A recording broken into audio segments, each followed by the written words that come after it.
हरिनाम संकीर्तन यज्ञ की श्रीला प्रभुपाद की गौर प्रेमानंद। भगवत कथा में प्रवेश करने से पहले गुरु और गौरांग से कृपा की याचना करते हुए मंगलाचरण करेंगे ताकि हम जो कुछ श्रवण करने वाले हैं उसका पूरा पूरा लाभ प्राप्त हो सके, जो कि है कृष्ण प्रेम की प्राप्ति।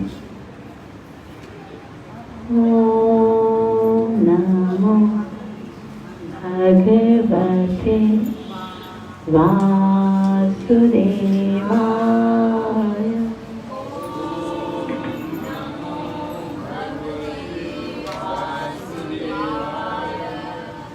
ओम नमो भगवते वासुदेवाय।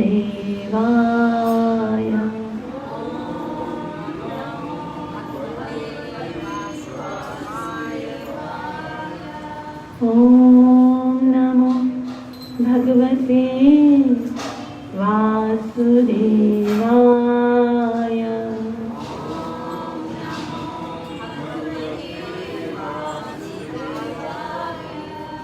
कृष्णाय वासुदेवाय देवकी नंदनाय च नंदगोपकुमाराय गोविंदाय नमो नमः। जय श्री कृष्ण चैतन्य प्रभु नित्यानंदा श्री अद्वैत गदाधर श्रीवासदि गौर भक्तवृंद। हरे कृष्णा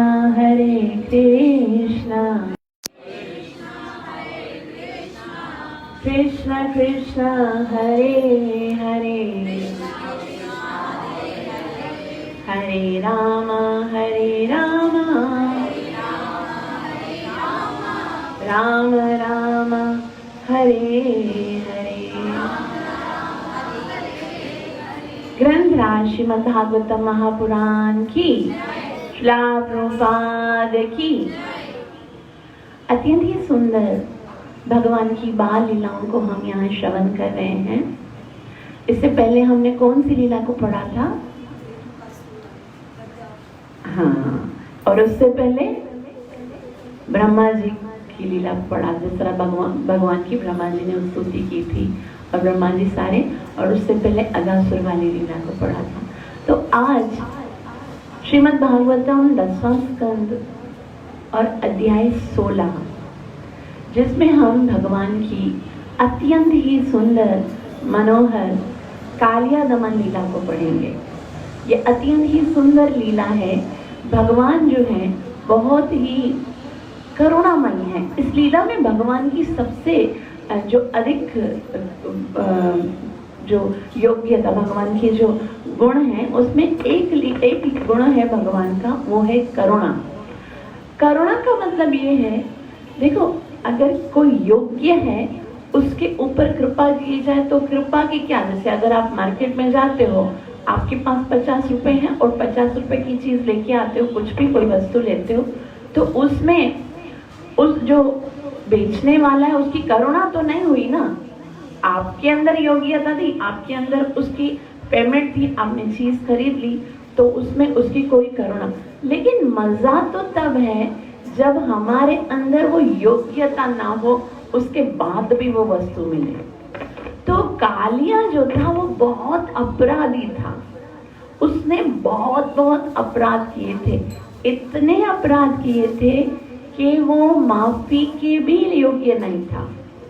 वो इस योग्य भी नहीं था कि उसको क्षमा किया जाए। लेकिन भगवान इतने करुणामयी हैं, भगवान की दया का कोई पार नहीं। हम ये नहीं कह सकते इस जीव के ऊपर भगवान की कृपा होगी नहीं। ना जाने कौन सी बात पर दयानिधि रीझ जाते हैं। वो जो सदना का साई था, वो तो शालिग्राम की शिला के साथ मटन को या चिकन को तोलता तोलता भगवान को प्राप्त हो गया। सोच सकते हैं हम तो सोचते भाई जो चिकन मटन खाता वो तो भगवान के मंदिर में भगवान की शिला को, भगवान की शिव विग्रह को स्पर्श भी नहीं कर सकता, और वो बेचते बेचते ही है ना भगवान को प्राप्त हो गया।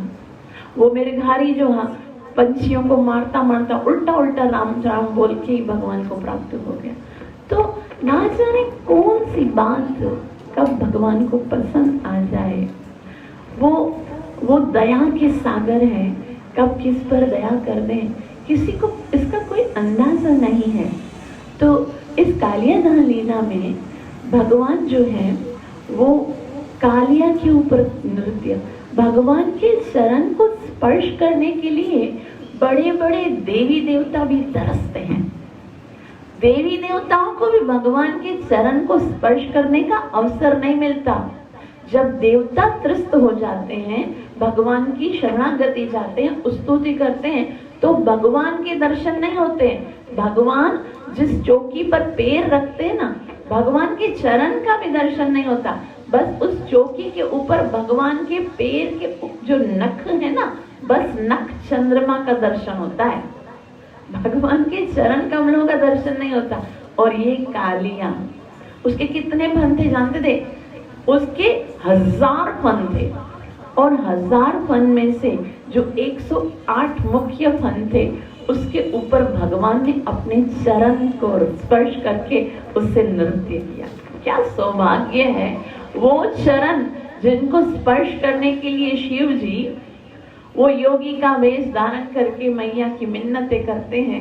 भगवान स्वयं जाते हैं कालिया दह में और कहते हैं कालिया को, चलो अब तुम मैं ना तुम्हारे चरणों के तुम अपने चरणों से तुम्हारे मस्तक पे छाप लगाऊंगा, तुम्हारे ऊपर नृत्य करूंगा।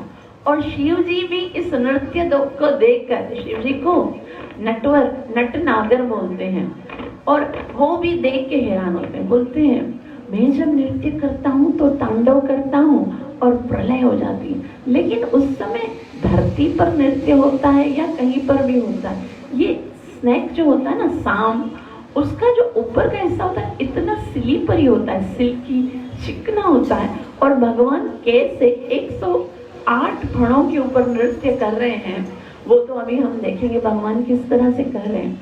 वास्तव में ये जो नागराज थे, जो कालिया थे, वो कोई साधारण नहीं थे।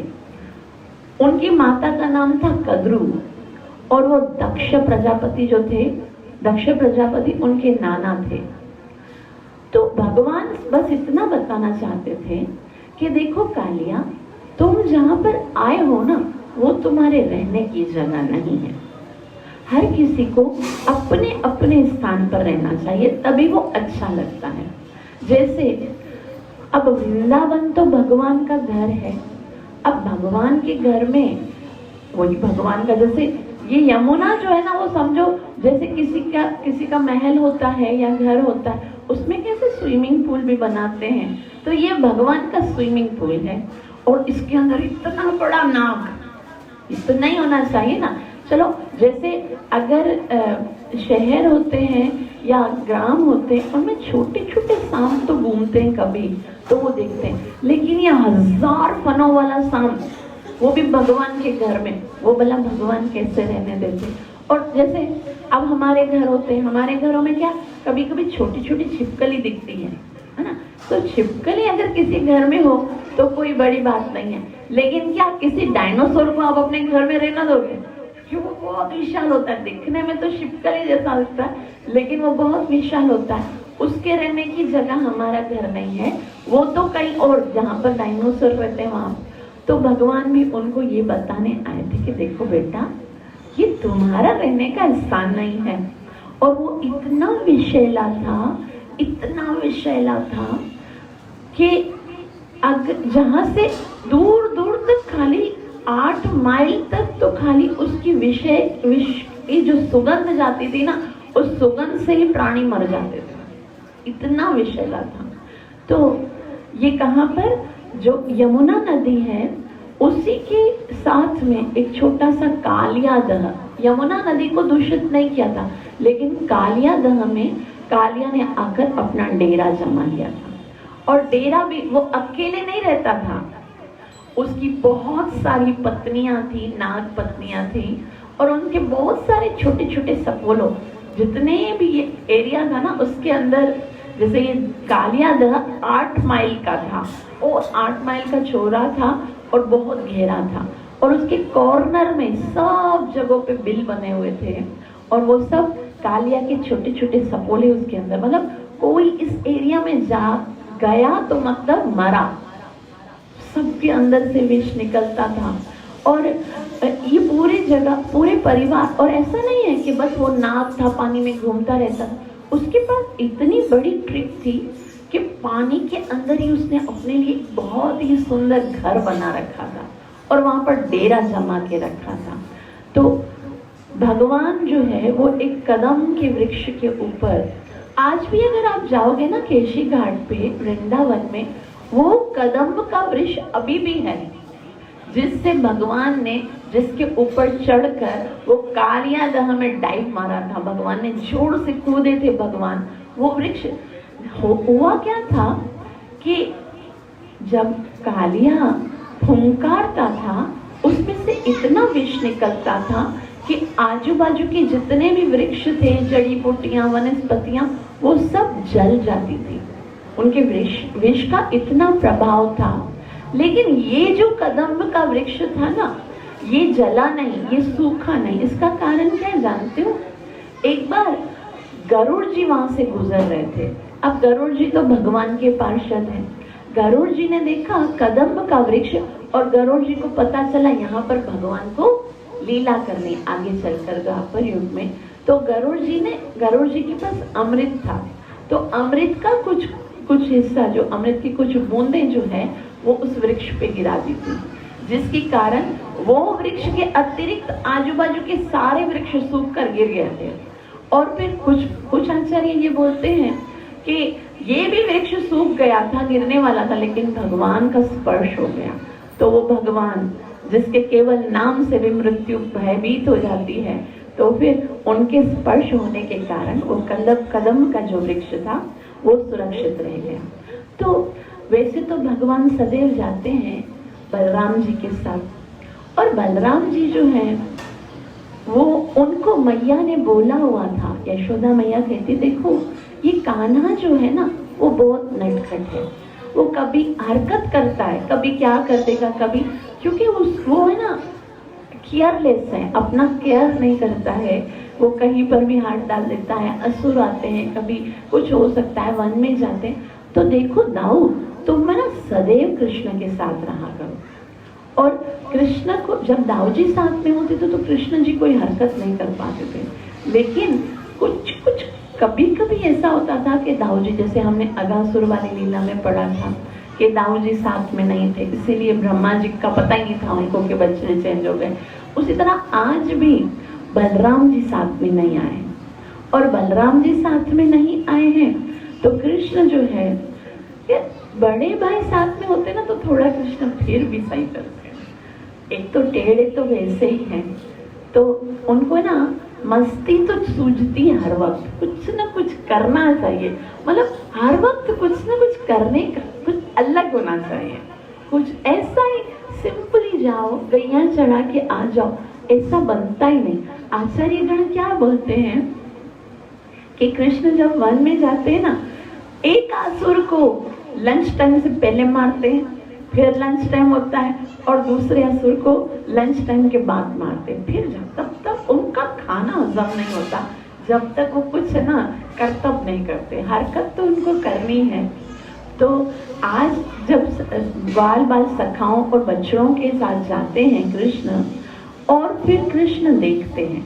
अब यहाँ पर शुकदेव गोस्वामी बस एक श्लोक बोलते हैं, श्री शुक उवाच विलोक्य दूषितां कृष्णां कृष्ण कृष्णाहिना विभु तस्या विशुद्धमिन्वञ्चन् सर्पतामोदवासय।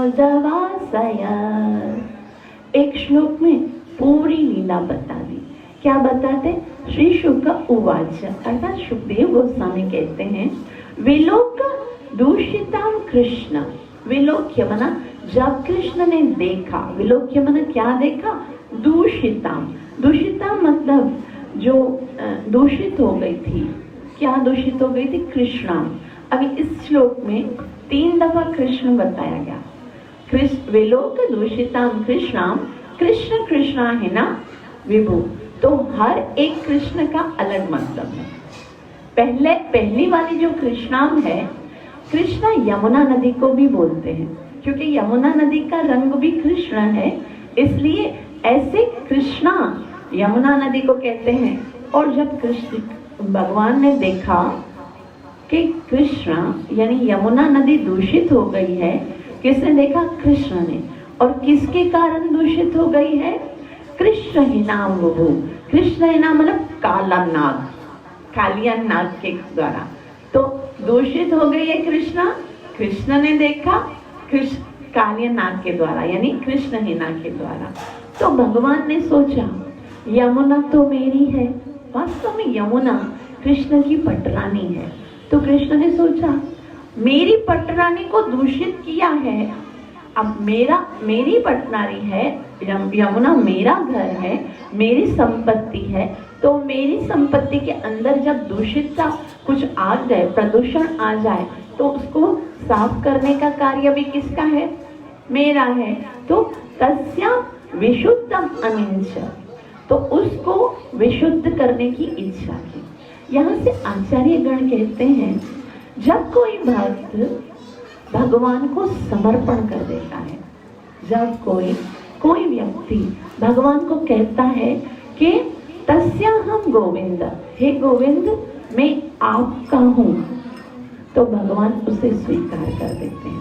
फिर उसके अंदर जितने भी अवगुण हैं, जितना भी प्रदूषण है, जितने भी अपराध हैं, उनको खत्म करने की जिम्मेवारी भगवान की है। इसलिए भगवान कहते हैं ना, Shrimad Bhagavad Gita chapter number 9 verse number 31, भगवान कहते हैं अपिचित सुदुराचारो भजते माम अनन्या भाव। भले वो कितना ही बड़ा दुराचारी है, उसके अंदर एक क्वालिटी को देखो कि वो क्या कर रहा है, भजते माम अनन्या भाव। वो मेरा भजन कर रहा है, फिर मेरी जिम्मेवारी है, मैं उसे खुद ही साफ कर दूंगा। उसके सारे अपराध, काम, क्रोध, लोभ, मोह, मद, मात्सर्य, जो भी अपराध हैं, वो साफ करने की जिम्मेवारी मेरी है।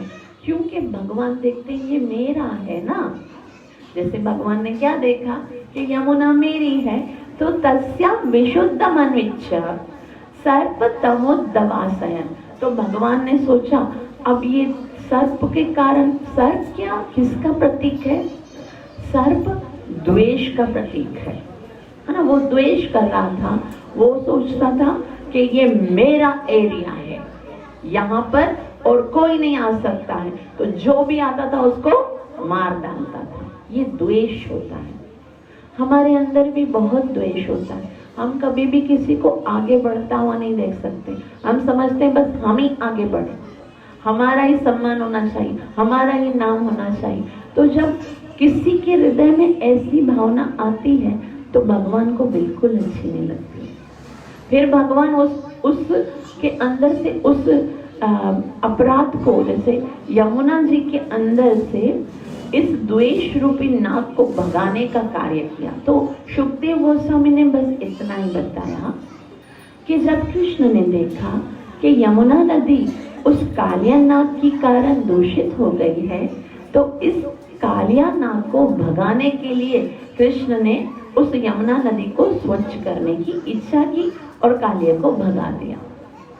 तभी श्री परीक्षित महाराज ने सोचा, इतनी सुंदर लीला और एक श्लोक में बता दी। तभी उनसे तो ये रहा नहीं गया और उन्होंने क्वेश्चन किया। श्रीराजो उवाच कथमंतर जले गाधे न्यगणान् भगवानिहं सवै बहुयुगावासं यथासीत् विप्रकथ्यताम्। श्री राजो वाच, शुकदेव गोस्वामी को परीक्षित महाराज ने कहा, कथम अंतर जले गाधे, आप तो ये बताइए, इतना बड़ा अगाध जल था और कृष्ण की आयु कितनी थी? अभी 6 साल के भी नहीं हुए थे। 5 साल क्रॉस किया था ना, तो अभी 5.5 साल के थे। 5.5 साल का बच्चा इतने बड़े विशाल कालिया देह के अंदर गया कैसे? और उसके बाद न्यगणात् भगवान निहम, और फिर उस सर्प को किस तरह से भगवान ने दमन किया। छोटा सा कृष्ण, इतने 1000 फनों वाला नाग है, उसको कैसे भगवान ने उसका दमन किया। सवै बहुयुगाम वासम, और ये तो मैंने सुना है कि वो कोई अभी अभी नहीं आया था, वो सर्प तो कई युगों से वहां पर रह रहा था। और यथासीत विप्र कथ्यता, आप ये सारी बात डिटेल से बताओ ना, इतना जल्दी से बता दिया। ये तो बताया नहीं आपने, खाली ये बताया कि दूषित हो गई थी और उसको साफ करने के लिए कृष्ण ने उसको भगा दिया, लेकिन वो अंदर कैसे गया, वो फाइट कैसे हुआ, और कृष्ण ने कैसे नृत्य किया, कृष्ण ने कैसे उसका दमन किया, वो सब तो आपको विस्तार से बताना चाहिए। मृत्यु सामने खड़ी है परीक्षित महाराज के। हमको लगता है ना भाई हमारे पास टाइम नहीं, आज हमारे सामने भी वायरस के रूप में मृत्यु खड़ी है और हमारा सबसे बड़ा संकल्प क्या होता है, जल्दी जल्दी कथा खत्म करनी। ये सबसे बड़ा इनका संकल्प क्या है, कथा खत्म नहीं होनी चाहिए जब तक मृत्यु नहीं होती है। भले आ जाए, मुझे नाग, उनको भी नाग आ रहा था ना डसने के लिए, तो बोला भले आ जाए, जब तक डसे नहीं ना तब तक कथा सुनाते रहना। तो वो कहते हैं कि आप ये विस्तार से सुनाइए ना, इतना जल्दी से क्यों सुनाया। तो उसने जैसे ही ये परीक्षित महाराज ने बोला तो सुखदेव गोस्वामी मुस्कुरा के उसके सामने देख रहे हैं और कह रहे हैं कि इतनी सारी लीलाएं डिटेल से बताई हैं, अब करना क्या है। सुनने वाला तो यही बोलेगा ना भाई नाग था, उसको भगवान ने भगा दिया, और क्या डिटेल से सुनना है। तब वे कहते हैं ब्रह्मन् भगवतस्तस्य भूम्ना स्वच्छन्दवर्तिना गोपालोदारचरितं कस्तृप्येतामृतं जुषन्। ब्रह्मन् भगवन्तस्तस्य, ये हे ब्रह्मन, ये जो भगवान है वो जो कार्य करता है, भूम्ना स्वच्छन्दवर्तिना, ये भगवान कितना, उनके अंदर कितनी शक्ति है, वो अपनी इच्छा से जो कार्य करते हैं, भगवान जो लीला करते हैं। भगवान को कोई जरूरत थोड़ी है कालिया सर्प को मारने के लिए यमुना के अंदर था, लेकिन वो जो किया होगा, उन्होंने जो लीला की होगी, गोपालोदार चरितम, ये भगवान की उदार चरित्र, उनका उदार चरित्र है कि किस तरह से वो अधम से अधम जीव को भी अपनी कृपा प्रदान करते हैं। तो इसको सुनकर कस्तृप्येतामृतम जुषन्, आप सोचिए तो सही, क्या मुझे कभी तृप्ति होगी? मुझे तो बिल्कुल तृप्ति ही नहीं हो रही है, इसलिए इतना संक्षिप्त में बताकर आप तो मेरी तृष्णा को और भी बढ़ा रहे हो। कम से कम थोड़ा तो डिटेल से बताइए, थोड़ा तो विस्तार से बताइए, इतना संक्षिप्त में मत बताइए, क्योंकि मेरी तृप्ति नहीं होगी इतने थोड़े से सुनाने में। आप मुझे ये विस्तार से कथा सुनाइए कि क्या हुआ था, क्यों गए कृष्ण, क्यों मारा और कैसे मारा, कैसे उसका उद्धार किया। मतलब उद्धार, मारा तो नहीं था, कालिया को भगवान ने नहीं मारा, बाकी असुरों को भगवान ने मारा, कालिया को भगवान ने अपनी छाप लगा के बेच दिया। बोला अभी स्टैंप लग गया ना मेरे चरण का, अभी कुछ भी आपको कोई नहीं कहेगा। गरुड़ जी के भय से आए थे, तो बोला गरुड़ जी भी कुछ नहीं करेंगे, तो आप ये सारी लीला डिटेल से बताइए। तब श्री सुखदेव गोस्वामी शुरू से बताते हैं। सबसे पहले उस कालिया के विष का वर्णन करते हैं कि वो कितना विषैला था। श्री शुक उवाच कालिन्द्यं कालियस्यासीत् हृदः कश्चित् विषाग्निना शप्यमाणापया यस्मिन् पतन्त्युपरिगास्खगा। कालिंद्या कालियस्यासीत्, यानी कालिंदी, कालिंदी किसको बोलते हैं? यमुना नदी को। तो कालिंदिया यानी यमुना नदी के अंदर कालियस्यासीत्, एक कालिया नाग का सर्प रहता था। हृदय, उस सर्प कश्चित् विषाग्निना, और उसके अंदर इतना भयंकर विष था कि शप्यमाणा पया, कि जो जब वो फूंकारता था तो उसके अंदर से इतना गर्मी निकलती थी कि पूरा जो कालिया दाना है वो उबल जाता था, और उबल के उसमें से जो सुगंध, जो दुर्गंध निकलती थी ना, यस्मिन पतन्त्युपरिगा खगा, तो ऊपर से जो खगा, जो पंछी भी जो उड़ते थे ना, वो उनको जब वो गंध आती थी ना उसकी, उस गंध के द्वारा वो पंछी भी मर जाते थे। मतलब दूर से ऊपर तक जो पंछी होते थे ना, तो करीब वाले जीव जंतु का क्या हाल होगा। ऊपर जो उड़ते हुए पंछी थे ना, वो भी मर जाते थे। और उसके बाद वे कहते हैं उस जल के अंदर क्या था कि विप्रशमता विषदोर्मिः मारुतेनाभिमर्शिता म्रियन्ते तीरगायस्य प्राणिनः स्थिरजंगमा।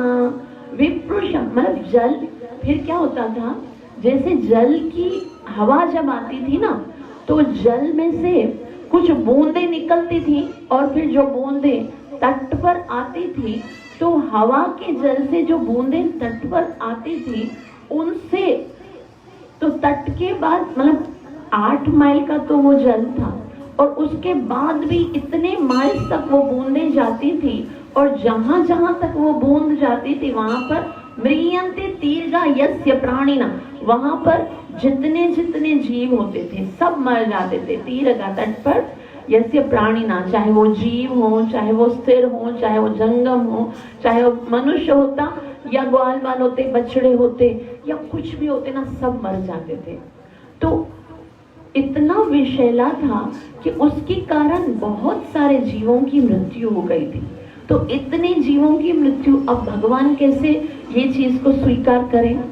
तो भगवान ने जैसे ये सुना कि इतना भयंकर उसका विष है, तो भगवान ने सोचा अब तो तैयारी करनी चाहिए। भगवान जो है वो उसके साथ युद्ध करने की तैयारी, वैसे भी भगवान को बहुत पसंद लगता है, फाइटिंग करने का अवसर मिल गया और अब मैं उसको वहां से निकालूंगा। इसलिए कृष्ण, सुखदेव गोस्वामी बताते हैं, अब कृष्ण उस कालिया के साथ युद्ध करने की तैयारी करते हैं। सुखदेव गोस्वामी कहते हैं, तां चंड वेग विषवीर्यमवेक्षतेन दुष्टां नदीं च कलसंयमनावतार कृष्ण कदम्बदिरोहा ततिरे तुरंगम आस्फोट्य राडरशनो न्यपतंद द्विष्टो। तो तम चंड वेग विष, भगवान ने देखा कि इतना डरावनी चंड वेग है, उसकी इतनी शक्ति है, तो उसको खत्म करने के लिए विश्व वीर्य प्रबल, भगवान ने प्रबल उसको दम, दुष्टाम नदीम च खलसंय तवातरा, उसका दमन करने के लिए भगवान उस नदी के अंदर जाने के लिए उन्होंने, भगवान ने क्या किया, कृष्ण कदम बदिरोहा ततो तुर्यं, एक कदम का वृक्ष, जैसे मैंने हरे कृष्ण, एक हरे कृष्ण कृष्ण कृष्ण हरे हरे, हरे राम राम राम हरे हरे, हरे कृष्ण कृष्ण कृष्ण हरे हरे, हरे राम राम राम हरे हरे। तो भगवान ने क्या किया कि एक कदम के वृक्ष, जो कि कदम, बाकी सारे वृक्ष तो जलकर खराब हो गए थे, सारे सूख गए थे, लेकिन उस कदम के वृक्ष पर जिसने गरुड़ जी ने अमृत की बूंदें छिड़की थी, उसके ऊपर चढ़ते हैं भगवान, और भगवान इतना जोर से जंप मारते हैं। अभी भगवान क्या इतना बड़ा वो तालाब है, इतना बड़ा वो कलिया देह है, और भगवान कितने हैं, छोटे से हैं भगवान, सिर्फ 5.5 साल के। तो इतना बड़ा तालाब है, जैसे हम देखते हैं ना कि जितनी बड़ी वस्तु किसी जल के अंदर गिरती है उतना ही पानी उछलता है, लेकिन अब इतना भयंकर जल था कि दूर तक भी पंछी भी मर जाते थे, वृक्ष भी सूख जाते थे, जीव जंतु भी मर जाते थे, जल के अंदर जो भी प्राणी जल के करीब से गुजरते थे। लेकिन इतना छोटा सा कृष्ण है और वो ऐसे जंप मारा तो 100 योजन तक भगवान की जो पानी की लहरें हैं ना वो ऊपर उठ गई हैं। इसको देखकर सब हैरान हो जाते हैं कि भगवान जो है वो अद्भुत कार्य करते हैं। भगवान कितना अद्भुत कार्य करते हैं। कृष्ण के जल में कूदने से जैसे ही पानी उछलता है तो कालिया का क्रोध, वैसे ही नाग है फुंकारता रहता है, तो उसका क्रोध इतना बढ़ जाता है, इतना बढ़ जाता है। वे कहते हैं सर्प्रहृद पुरुष सार निपात वेग संक्षोभितोरग विषत्व सितांबुराशि पर्यक्लुतो विषकला विषकषाय विभीषणोऽमि धान्वन्धनुष्य शतमन्त बलस्य किं तत्। भगवान ने जब उस सरोवर में कूदे हैं तो वो सर्प जो है, सर्प वृदा, वो इतना ज्यादा बलपूर्वक भगवान जब गिरे हैं तो वो विचलित हो जाता है और उसने वो क्या करता है, अपने विष को और भी तेज से फुंकार कर अपने विष को निकालता है और उससे इतनी विष की मात्रा से जल इतना दूषित हो जाता है और भगवान के प्रविष्ट होने के वेग से सरोवर चारों ओर उमड़ने लगता है। सब जगहों से वो जो भयंकर जल जो है वो ऊपर उठने वाला और भयंकर विषैली लहरें जो है 100 धनुष दूरी तक चलते हैं, 100 योजन दूर तक वो जो जल है ना वो फैल जाता है इतना जोर से। और लेकिन अनंत शक्ति रखने वाले भगवान के लिए, भगवान क्योंकि अनंत शक्ति रखते हैं तो अनंत बलस्य किम तत्, भगवान को इस विष से या कालिया के क्रोधित होने से या फिर उसके फुंकारने से क्या फर्क पड़ता है। भगवान तो अनंत शक्ति रखते हैं तो भगवान दिखने में भले छोटे से हैं लेकिन भगवान की शक्ति तो कम नहीं है, भगवान तो असीम शक्ति के स्वामी हैं। तो भगवान क्या करते हैं, अब भगवान जो है वो युद्ध करते हैं। पहले क्या करते हैं, युद्ध की तैयारी करते हैं। कालिया जब सहन न कर सका तो भगवान और भी दिखाते हैं। एक तो पहले से क्रोध में है, फिर सुखदेव गोस्वामी अब दिखा रहे हैं कि भगवान क्या कर रहे हैं। तस्य हृदय विहरतो भुजदंड घूर्ण, तस्य हृदय, उस सरोवर के अंदर विहरतो, भगवान अभी क्या कर रहे हैं, विहार कर रहे हैं। उसको दिखा रहे हैं कि जो मरते हैं ना वो कोई और होंगे, मैं तो तुम जैसे दुष्टों का विनाश करने के लिए यहाँ पर आया हूँ।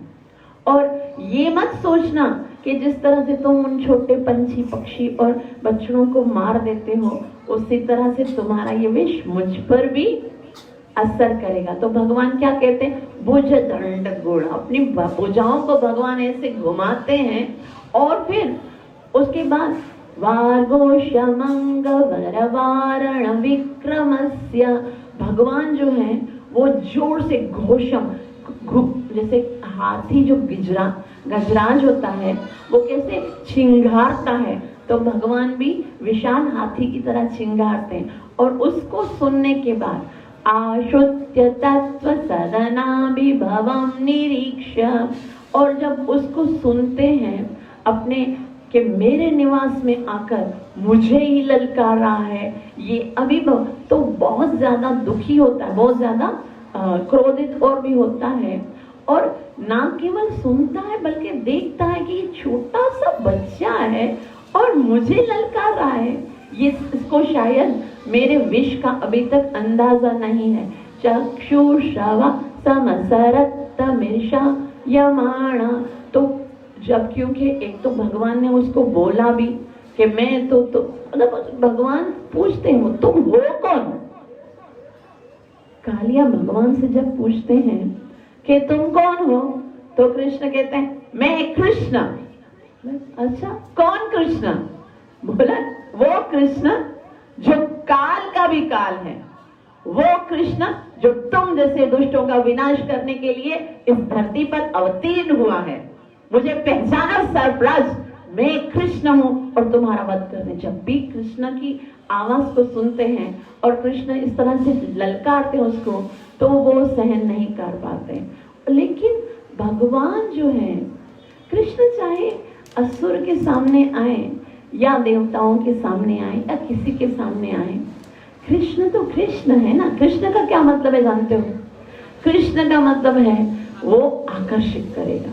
तो कृष्ण इतने सुंदर लगते हैं जब वो सामने आते हैं। छोटे से कृष्ण हैं, घुंघराले बाल हैं, कृष्ण के कमल जैसे नेत्र हैं, और उसको देखकर कालिया जो है थोड़ी देर के लिए अपने आप को भूल जाता है कि इतने सुंदर हैं कृष्ण।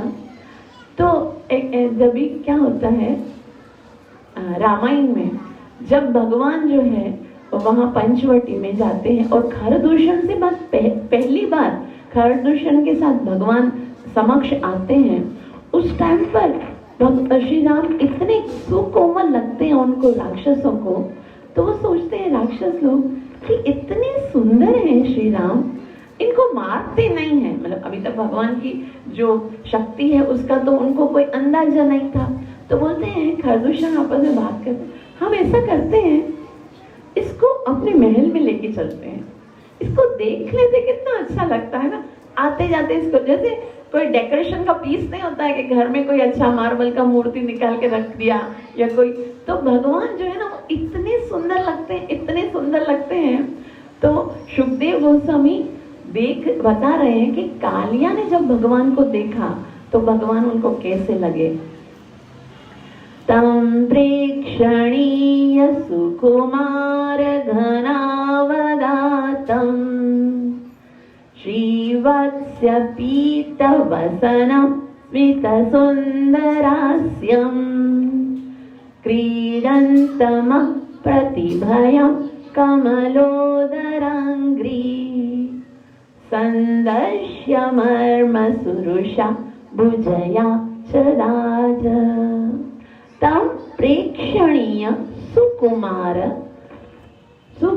घनावदा, वो भगवान इतने कोमल से, अभी उनको पता था मेरा विष तो कितना भयंकर है, और कृष्ण इतने सुकुमार, इतने नाजुक से लग रहे थे। और कैसे थे? घनावदातुम, और घनघोर बादल, जैसे मॉनसून जो वर्षा का बादल होता है उसके जैसा भगवान का रंग था।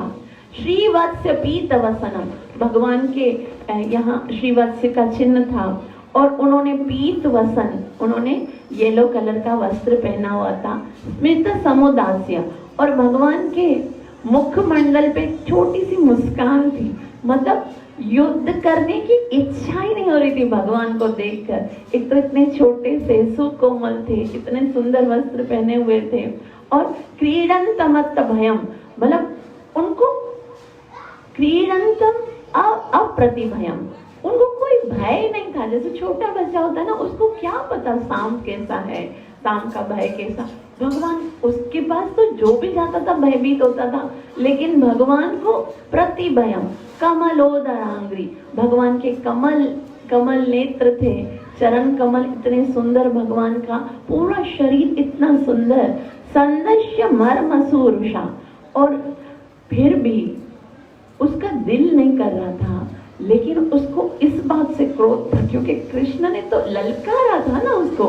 वो हो सकता है अगर कृष्ण उसको ललकारते नहीं तो उसके सौंदर्य से मोहित होकर वो उसको छोड़ देते, लेकिन क्योंकि कृष्ण ने कहा था, दुम पे पैर रखा था, कहते बोलते सांप की दुम पे पैर नहीं रखना चाहिए, तो जैसे ही, तो फिर उसने क्या किया, संदर्श मर्म सुरुषा, फिर याद आया कि ये इतना बदतमीजी कर रहा है, भले कितना भी सुंदर है जो भी है, लेकिन इसने मेरे साथ उलझने का प्रयास किया है।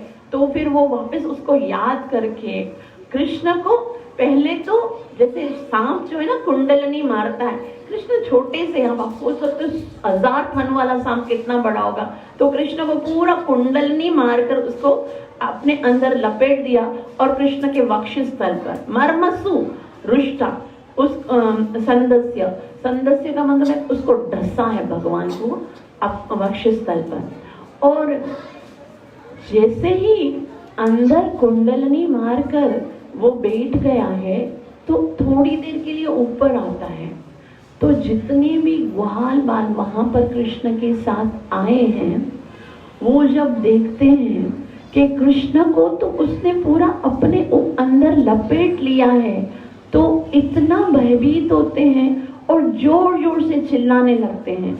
वहां तक आवाज जाती है जहां पर नंद राय जी और यशोदा मैया हैं, तो सारे ब्रजवासी आ रहे हैं, और कृष्ण को उस स्थिति में देखकर ब्रजवासियों की जो दशा हो रही है। अब आप थोड़ी देर के लिए ये मत सोचिए कि कृष्ण भगवान है, क्योंकि वहां पर जितने भी लोग हैं उनमें से कोई नहीं मानता है कि कृष्ण भगवान है। किसी को, ना यशोदा मैया को, ना नंद बाबा को, ना ग्वाल बाल को, इस बात का कोई भान नहीं है कि कृष्ण भगवान है।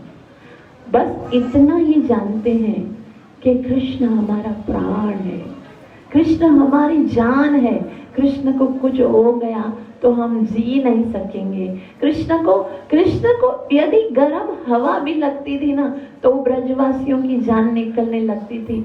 और आज वो कृष्ण जो उनके प्राण धन है, उनकी आंखों के सामने इतने बड़े नाग के अंदर नाग में लपटा हुआ है, उसको देखकर क्या दशा हुई होगी उनकी। तो शुकदेव गोस्वामी बताते हैं कि वो सब मतलब अगर कुछ हो जाता है ना, किसी की मृत्यु हो जाती है ना, फिर व्यक्ति जो है ना रो धो के अपने हृदय को समझाता है कि भाई अब तो हो गया, अब क्या कर सकते हैं, कुछ भी नहीं है करने के लिए, उसकी मृत्यु हो गई चला। लेकिन जब वो कष्ट में होता है, जिस समय उसको कष्ट है, तब तो जीव सोचेगा ना मैं किस तरह से उसकी सुरक्षा करूं, कैसे मैं उसको बचाऊं, वो मेरा प्राण है। तो सारे ब्रजवासी वो उस कालिया दह में जाने के लिए तैयार हो रहे थे कि हम कुछ भी करेंगे, मर जाएंगे तो भी कृष्ण को बचा के आएंगे। तो सब लोग दुखी थे। अगर कोई दुखी नहीं था तो वो कौन था? वो दाऊ भैया। दाऊ भैया को तो पता है ना, खाली दाऊ भैया को पता है। और जब भी वो बताने का प्रयास करते हैं ना कि कृष्ण बलराम है, कोई नहीं मानता, कोई उनकी बात मानता ही नहीं है। तो इसलिए वो अब बताते ही नहीं है।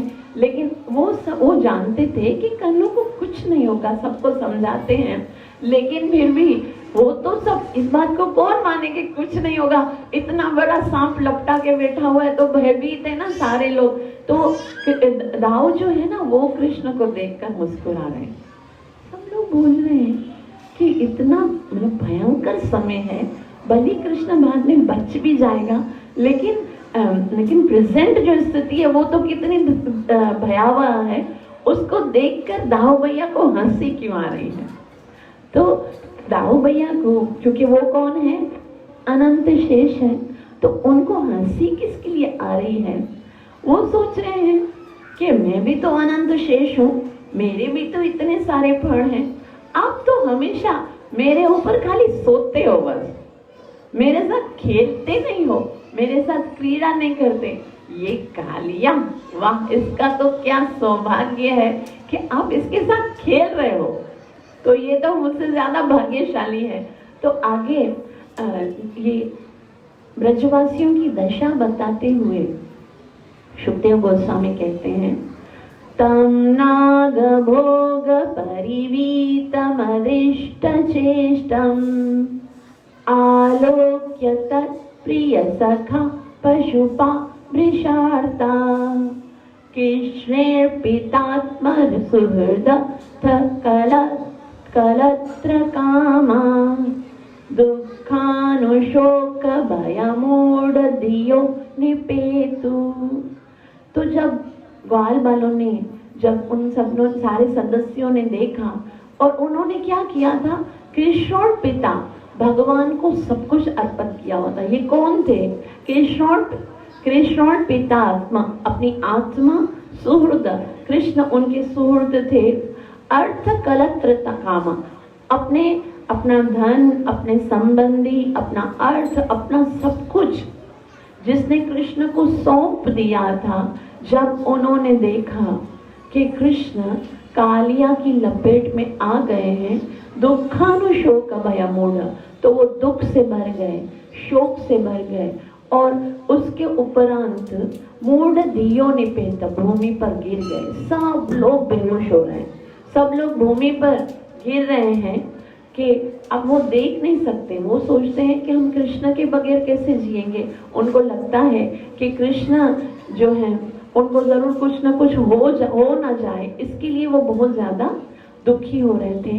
और उन सब तकरीबन सब बेहोश हो गए थे। यशोदा मैया ना देख सकी। आप खुद सोच सकते हो, एक माँ जो है वो ये भी नहीं देख सकती कि छोटे बच्चे को कोई कीड़ा काटते, है ना, वो भी उसको नहीं दिखता। अच्छा, मतलब देखकर वो उससे भी इतनी कष्ट होता है। अब इतना बड़ा नाग, यशोदा मैया की प्राणों के प्राण से भी प्रिय है कृष्ण, और उससे लपटा हुआ है। तो सब वहां पर बेहोश हो रहे हैं। और आगे कहते हैं, गावो वृषावितस्तर्या क्रंद कामा दुखिता क्रंद कामान स दुखित कृष्णेन्यस्ते क्षणा भीता रुदन्त्य इव तिस्थरे। गावे, बेल, बछड़े जितने भी हैं, क्रंदमाना सदुखता, सभी अत्यधिक दुखी हैं, सब कृष्ण से प्यार करते हैं। ब्रज का पत्ता पत्ता कृष्ण से प्यार करता है। गायें, बछड़े, वहां के पेड़ पौधे, पक्षी सब करुणा पूर्वक कृष्ण को पुकार रहे हैं, वो बुला रहे हैं, कृष्णा कृष्णा कृष्णा। वे पशु उन पर अपनी दृष्टि इस तरह से भयभीत है ना, तो भयवश बिना हिले डुए कृष्ण न्यस्ते क्षणा भीता, वो भयभीत हो रहे हैं कि कहीं कृष्ण को हो न जाए कुछ।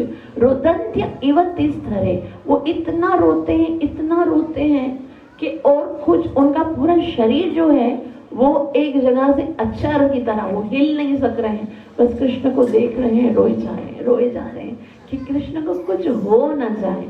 और उसके उपरांत अथ व्रजे महोत्पाता त्रिविधा ह्यत दारुणा उत्पेतो भुवि दिव्यात्मान यस्यन्न भय शंसना अथ व्रजे महत्पात। इस तरह से वृंदावन में बहुत उत्पात हो रहा था। अभी सब लोग भयभीत हैं और उत्पात भी कितना, त्रिविधा ह्यत दारुणा, त्रिविधा मना तीन प्रकार के कौन से, पृथ्वी पर होने वाले, आकाश में होने वाले तथा जीवों के शरीर में, हर जगह पर उत्पात हो रहा था। एक तो पृथ्वी जो है वो भी भयभीत हो रही थी। पृथ्वी भी जानती है कि कृष्ण जो है वो मेरा भार उतारने के लिए आए हैं, लेकिन फिर भी क्योंकि प्यार जहाँ होता है ना, जहाँ पर हम बहुत ज्यादा प्यार करते हैं तो फिर शक्ति भूल जाते हैं कि उसके अंदर शक्ति है, क्योंकि वो प्यार के कारण उसकी फिक्र रहती है सदैव। अभी देखो कृष्ण से कितना प्यार करते हैं ग्वाल बाल, उन्होंने देखा हुआ है कृष्ण ने पूतना को मारा, तृणावर्त को मारा, अघासुर को मारा, ब्रह्मा जी को झुका दिया, इतने सारे राक्षसों को मारा, और उनको वो जानते हैं कि कृष्ण को कुछ नहीं होगा। लेकिन जब प्रेम अगाध प्रेम होता है ना, तब क्यों भय की आशंका होती है, कहीं इसको कुछ हो न जाए, कहीं इसको कुछ हो न जाए। तो पृथ्वी भी जो है ना वो भी दुखी हो रही है कि कहीं कृष्ण को, क्योंकि पृथ्वी भी कृष्ण से प्यार करे। आकाश में देवता, उनको सबको पता है कि कृष्ण भगवान है, किसी को उन्होंने खुद तो भगवान से जाकर ये निवेदन किया था कि आप आइए और आपके पृथ्वी का भार हल्का कीजिए। वो भी भयभीत है कि कृष्ण को कालिया ने कैसे जकड़ लिया है। और उसके अतिरिक्त जितने भी जीव हैं वहां पर वो भी भयभीत हैं। तो और साथ में भयावने अपशकुन हो रहे हैं। सुखदेव गोस्वामी बोल रहे हैं कि हर कोई जो है उसके बाएं अंग फड़क रहे हैं। जब भयभीत, अंदर से हृदय भयभीत होता है तो बाएं अंग फड़कने लगते हैं कि कहीं, और सब जोर जोर से रोते हैं कि कहीं कोई अपराध न हो जाए, कहीं कोई अपशकुन न हो जाए, किसी कोई कृष्ण की कोई हानि न हो जाए। तो अब तो कृष्ण अंदर गए हैं जल के अंदर, और अब नेक्स्ट वीक जो है वो युद्ध करेंगे। आप सबका बहुत बहुत आभार जो इतना प्रेम से श्रवण किया। कृपया मेरे लिए प्रार्थना अवश्य कीजिएगा कि मैं अपनी सेवा और साधना को अच्छे से कर सकूं। तो हमने चैप्टर नंबर 16 के अभी 11 श्लोक पढ़े हैं। इस अध्याय में 67 श्लोक हैं, और इसमें यही कालिया दहन की लीला, कालिया कहाँ से आए थे, क्यों भगवान ने उसके, और कृष्ण किस तरह से कृष्ण ने कालिया दमन किया, उसकी लीला को हम पढ़ेंगे। ग्रंथराज श्रीमद् भागवतम महापुराण की, कलियुगाधार हरे कृष्ण महामंत्र की। जो यहाँ पर सेवादारी श्यामलाल हैं, उनकी माता जमुनाबाई की तबीयत बहुत खराब है, वो आईसीयू में है। तो हम सब भगवान वृंदावन चंद्र से प्रार्थना करेंगे कि उनको जल्दी से स्वस्थ कर लें ताकि वो अपनी सेवा कर सकें। 3 बार महामंत्र का उच्चारण कीजिए। हरे कृष्ण कृष्ण कृष्ण हरे हरे, हरे राम राम राम हरे हरे, हरे कृष्ण कृष्ण कृष्ण हरे हरे, हरे राम राम राम हरे, हरे कृष्ण कृष्ण कृष्ण हरे हरे, हरे राम राम राम हरे। सर्व विघ्न विनाशक नृसिंह भगवान की, सर्व विघ्न विनाशक नृसिंह भगवान की, सर्व विघ्न विनाशक नृसिंह भगवान की। भक्त श्रोमणी प्रहलाद महाराज की, प्राण प्रिय श्री राधा वृंदावन चंद्र भगवान की, अत्यंत करुणामयी तय गौरंग महाप्रभु की, शिला प्रभुपाद की, सद्गुरुदेव महाराज की, गौर प्रेमानंदे।